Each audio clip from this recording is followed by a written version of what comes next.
Hello, Auto World lovers. I got a loose car off of eBay of a car I never heard about. This is called the Dodge Dart Phoenix, and it turns out this is because this car was from Chrysler, Australia. It was based on a North American one, but I guess they sent complete knockdown kits to Australia, and they're built there. And so this Dart Phoenix spanned between 1960 to 1972. And Wikipedia says it was powered by a 5.2 liter V8 and a 3-speed automatic transmission.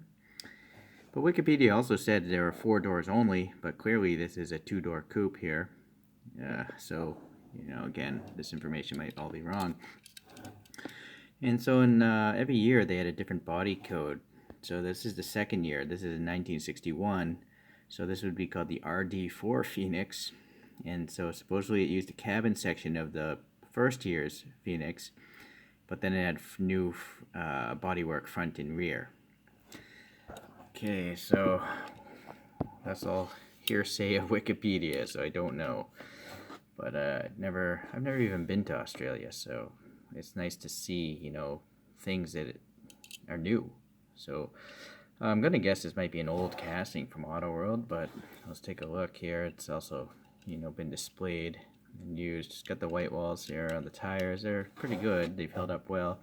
It's got some sort of hubcaps, and they seem well detailed enough. Chromed. And then there's some tread blocks. They don't look too bad. Doesn't look like a truck so much. Casted in bumper, painted silver, as you can see. There's some silver chrome work here going down the side. And this is where maybe it's been handled a lot. Maybe it's been chipped or something, or maybe it just came that way brand new. But the Phoenix here is printed legibly. And then the door handle is actually recessed a little bit. Okay. Some sort of contaminant. Oh, no, just lint. I like that there's no side windows. Some silver paint around the chrome window trim.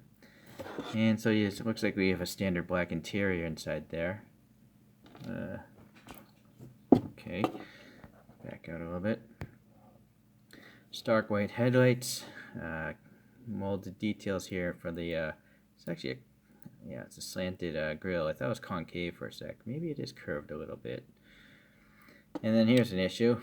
The hood doesn't close all the way, but it does have Dodge printed very finely here in those 5 letters there. And then look how thin the hood is. So that's nice. I like that's not very thick metal, but unfortunately it doesn't close much. Right? So that's not very good. Some vent details there. And I gotta say, this is an interesting engine. I've never seen an engine look like that. So 2 air filters, I mean. One for each bank, I guess. Alright. At least the hood opens, I guess, so you can see the engine. But, yeah, that thing doesn't close. And then, yeah, it's kind of a bit of a big panel gap compared to the rear, for sure. Some wiper blades are casted in. Yeah, I guess that's okay. Some vent details here. Silver paint around there. Okay, this side, the wheels and tires look good. And then, yeah, everything looks alright. We got a little red here for the tail light, or maybe that's a turn signal, I'm not sure. Going to the back, we have Dodge printed nicely again, as well as probably what used to be a key lock mechanism, but it's not really circular. Some silver paint in these backup lights, I'm assuming that's what those are, that is. This doesn't match the photographs. The photographs have round lights right here. But I did a search for a 1961 Dart Phoenix, and that's what came up. So I apologize. Maybe the photos are wrong.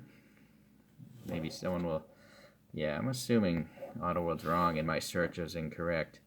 Because this plate is nice. It actually does say 61 Phoenix. But it says Indiana. Is that an Indiana license plate? So, I don't know. Maybe this is a US version and Wikipedia is just completely wrong, probably. Alright. Well, it's too late now. We're going to go continue forward. Just enjoy the casting, I guess, more than the information. Sadly, it doesn't say Dodge Dart Phoenix down here. It just tells you, standard Auto World stuff. But it is nice to know when. This is an old model. It's from 2013. So you'll see that, yeah, see someone's fondled this, polished the, or wiped off the glass a bunch. There's a bunch of scratches. But it's alright. I realized that when I bought it used. So, standard dash details there, you know, and seat ribbing and all that stuff. Just kind of hard to see. That's why I don't like press fit bases. You can't repaint them very easily. The tires are very thin, which I guess seems appropriate for this era. And then the treads look good too. Yeah, rolls nice. Alright, let's take a look at a couple other cars from the 60s.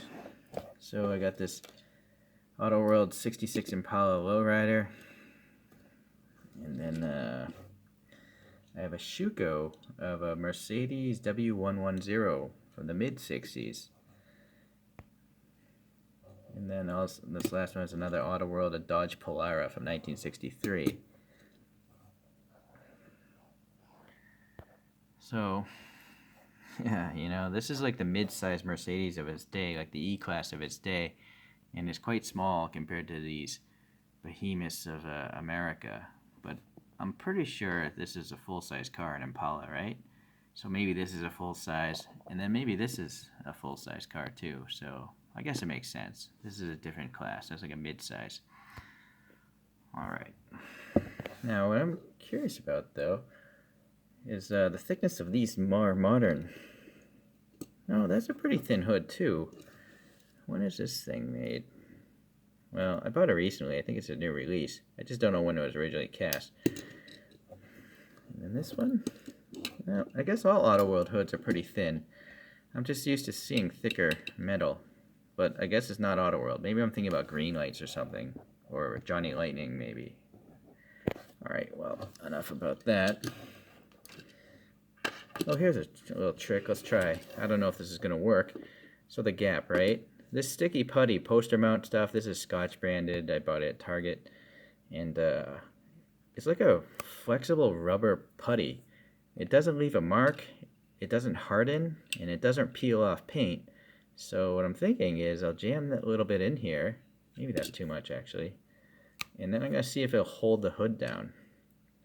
Or actually, I'll press it into the hood so it grips the hood. And then I'll press it down. Yeah, I think. Look at that. So, yeah, if you have a big gappy hood, you might want to try some of this. Bearing in mind that if you do this and you don't have a way to pry it open, it's going to be a real pain to open again. But luckily this ledge is right here, so I'll just jam my fingernail in there, and it's open again. But now it's got some putty up in there. But now I got to reset the putty so it grabs that engine again. So I'll just move this blob a little bit again, like that. Jam it down. And that's how I'll display my models.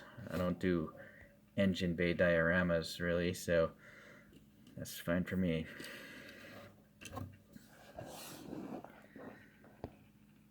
Alright, well, considering how old it is, I guess it's pretty good. Maybe a little silver Sharpie to clean up that fin later on. I might have to see if I can polish out some scratches in the windshield if I ever get time. So again, I apologize for the photos. They seem to be wrong. Oh well, I'll get it right one of these days. Alright, thanks for watching. See you in the next Auto World video.